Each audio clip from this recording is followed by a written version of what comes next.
Well, the leader of Albuquerque's police union is being scrutinized. The state board that licenses police officers is calling her out for an incident that the department suspended her for last year. And get this, we found out it is not the first time Union Chief Stephanie Lopez has gotten in trouble on the job. We found out she has been suspended at least 3 times in the past 3 years. The New Mexico Law Enforcement Academy Board gave her a letter of caution Wednesday for the way she handled a domestic violence call last year.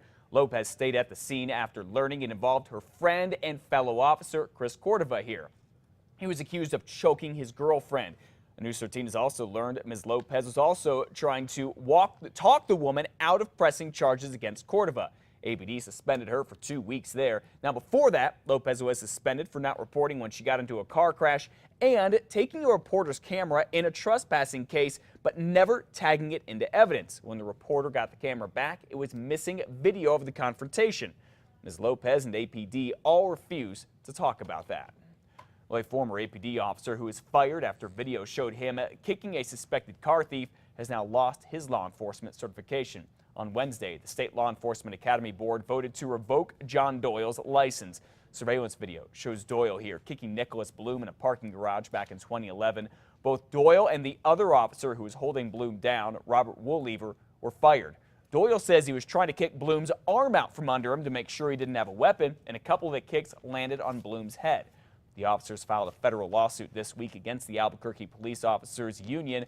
Doyle and Woollever claim they were used as scapegoats to try to prevent an investigation from the U.S. Justice Department. Coming up at 5:33, a sad story here. The staff at Christus St. Vincent Hospital is mourning today. 3 well-known hospital workers were killed yesterday. Yeah, they died when a medical helicopter crashed in eastern New Mexico early yesterday morning. Tri-State Care Flight owns the chopper that left Christus St. Vincent Hospital late Wednesday night to pick up a patient in Tucumcari. Sometime later, the company lost contact with the chopper. About 3 a.m. yesterday, state police started searching for it, but it was ranch owners who saw it on a mesa off of I-40 in Newkirk, which is just east of Santa Rosa. When the landowner's employee located the wreckage, it was fully engulfed in flames in the side of a mountain, kind of a rocky hillside. The pilot, a paramedic, and a flight nurse were killed. Their names have not yet been released. The FAA and NTSB are investigating what caused the crash. We do know that clouds were low and it was windy at the time. A woman who fled for miles after being shot by New Mexico State Police is out of the hospital and in jail this morning. According to a criminal complaint, officers were trying to arrest another woman at an apartment complex near San Mateo and I-25 when 28-year-old Roxanne Torres jumped into an SUV and sped toward them. 2 officers fired at her, hitting her in the arm. Torres crashed her car and stole another off of Jefferson, according to officials. She was found 80 miles away at Cibola General Hospital in Grants. Torres was booked into jail on Wednesday and was in court yesterday. In court, a judge continued her bond at $100,000 cash or surety. Court records show that she has a laundry list of charges, including felonies. We now know the identity of a man who was shot and killed in Rio Rancho earlier this week. Police identify him as 57-year-old David Pickett. Cops say his roommate called 911 saying Pickett had been shot after the house was sprayed with bullets. Investigators say it looked like they may have come from a field from behind the house. Police say they are looking for several persons of interest in the case.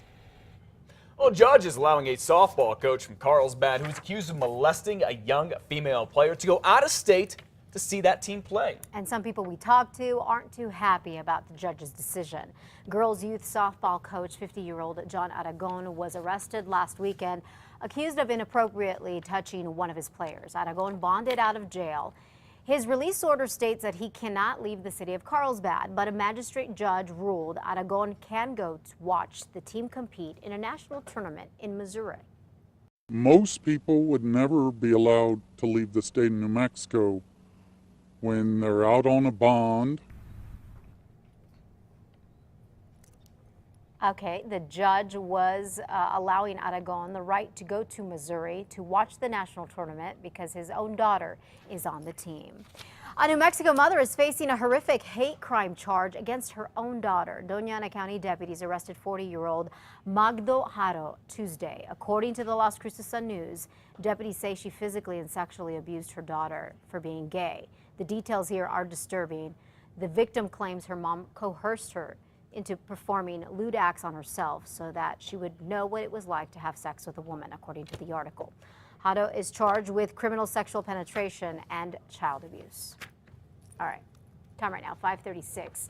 Two national GOP groups say they plan on pouring money into New Mexico to help state Republicans do something they haven't done in decades. That is take control of the State House. You know, the last time this happened, it was all the way back in 1953. Right now, the State House has 37 Democrats and 33 Republicans, meaning if 2 seats go to Republicans in November, it would tie things up. Yesterday, a well-funded Republican political group announced it'll put money behind 9 GOP House candidates. And another national group, the Republican State Leadership Committee, has announced the New Mexico House is one of its top targets all across the country. I don't know what we can expect yet, so it remains to be seen what kind of money we're looking at. But I think everyone acknowledges that New Mexico is very much in play. But there is a reason Democrats have held the House for so long. Right now, there are nearly 200,000 more registered Democratic voters than Republicans in New Mexico. The Democratic Legislative Committee head tells us, quote, the math for the Republicans is an uphill battle. Donors know it and are investing in Democrats who fight for working New Mexican families. The DLCC has been very supportive financially, and we are confident that Democrats will be successful.